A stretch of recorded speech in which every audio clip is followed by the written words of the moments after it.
Good morning. I hope you're all well. We've had another good week of training hard. We've finally hit it. We've finally started taper, and as such, we're starting to drop the volume. Still keeping the intensity really high, but the total volume is decreasing, and kind of that shows itself in we're having some later starts to the morning sessions, which is really nice. The intense stuff like the hard sessions are still there, but we're doing less of it. So for example, on Monday, instead of doing what would have been 30 25s for max swim, we only had 21. So yeah, everything kind of feels like we're getting close to that race time. Now I was planning on this video being a full week of gym. I had over 5 hours of footage that I was editing down, and I'd got probably over 2/3 of the way through, kind of deleting. There's a lot of dead space where nothing's happening, getting rid of all that. And the program I was just using CapCut, just because it's simple for an idiot like me. And but it has crashed and it won't load and nothing will fix it. So we've kind of having to set that for next week. So I've got I do actually have Final Cut on this laptop, but it's always been a little bit intimidating. But I think that this is going to be this is the right opportunity, I suppose, that I have to learn how to use it, because CapCut is not happy and iMovie is a bit rubbish, which I've kind of putting this one together just on iMovie, kind of panic stations. But this is still a good session. So we suited.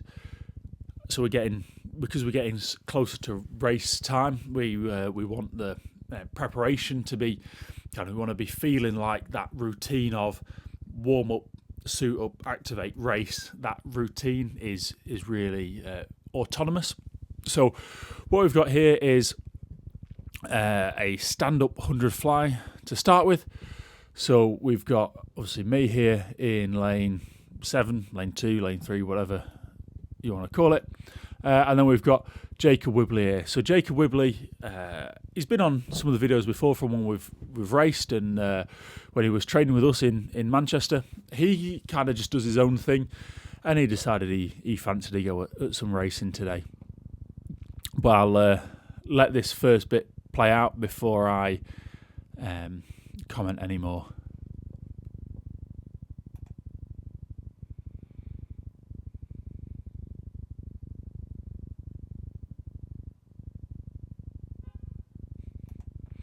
Yeah, so he just went early. I've turned the sound off so you can't hear it, but Lewis has tried to not blow the whistle, but he's about to blow it. He's moved it away. There's still been a sound, so I've gone.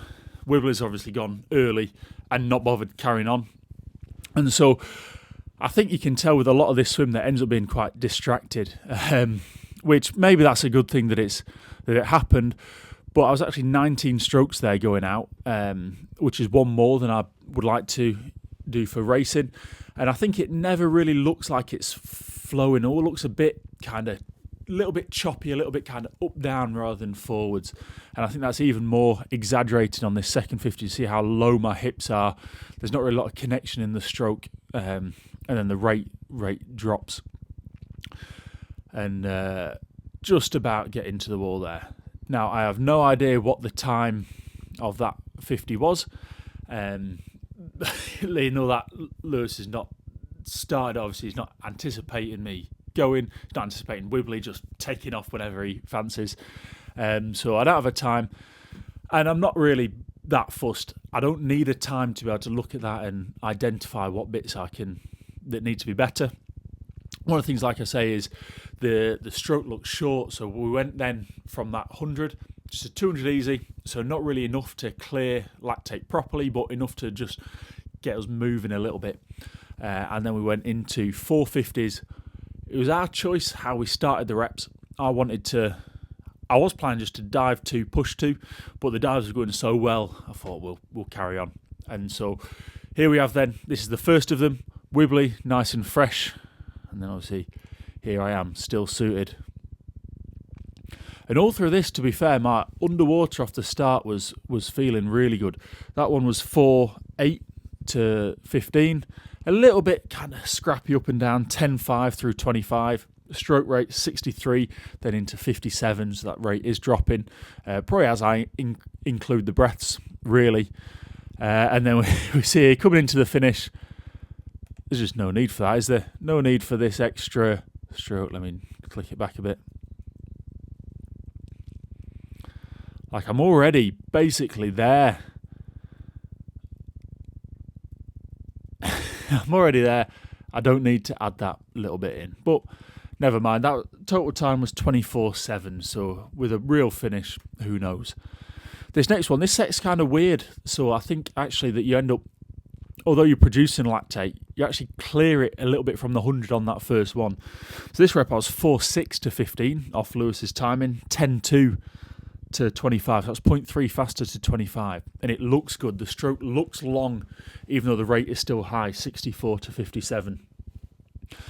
And me and Wibbly are kind of pretty even. His finish there was pretty dreadful.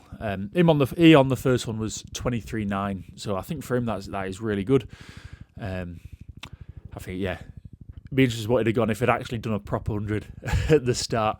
But for me, they're 24.4 off Lewis's watch. So that my PB is only 24.2.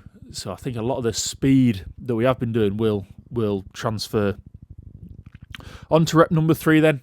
And it's kind of starting to feel that lactate a little bit, kind of sitting in your stomach, sitting in your legs a little bit. But again, still a really good start there, 4.7 to 15 and 10.2 through 25 here. You see the stroke looks really good. See how high the hips are compared to when we looked at that 100 fly earlier. And even though I was breathing every stroke there, still kind of surging, holding off from Wibbly. Bless him, I don't think he's used to proper work, so he's dropping off a fair bit. But I was 24.5 on that one with 63 to 57 rates again. So the rates have been so consistent, which has been really good. Wibbly, I think, was 25.0 on that. And here we have then the last rep. This is kind of, you've got everything into this one. And again, the start is all right, 4.8 to 15, and then 10.4 through 25. But you see already I'm breathing every stroke. I'm really just trying to do everything to get to the other end. But even though I'm really fatigued, even though I'm full of lactate, see how high the hips are here. And that's what I want the last 50 of my 100 to look like. And now I know as I come in there, 24.9 with 57, 56, which I think is indicative of that breathing. But what I was saying there was, I know that I'm capable of swimming like that under fatigue. So really it's now over the next 2 weeks before the 100 fly at trials, it's a case for me to just really cement that feeling, not getting over caught up in trying to sit high in the water. I know that if I keep the length all the way through, use the strength I've got, which obviously you were meant to see this week, but I can use my strength, which is a strength, to get the body position rather than trying to force it through, kind of trying to skim on the surface that I'm not built for. But yes, overall, kind of really good quality session. Good to race. Good. Really, thanks to Jacob for coming as well for some racing. I don't get a lot often of good quality head-to-head racing, so that 100 would have been really good if he'd done it properly.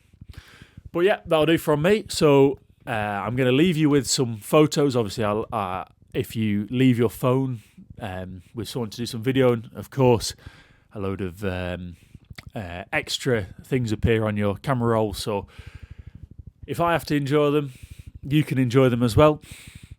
If you want any mentoring, any race analysis, any clinics, I've got availability kind of in the next few months, hopefully for some of that. So go to my website, jingramswimming.com. Any supplements, Applied Nutrition, Jingram will get you 20% off. And then, I'm not wearing it today, but the Please Don't Drown Club t-shirts that Izzy does are on Amazon. But thanks for watching, and I'll see you next time. Cheers. Here we have Molly's. Yeah. And we go straight to Jamie. I mean, Jacob Wibley's featuring. Hell yeah. He looks like an idiot.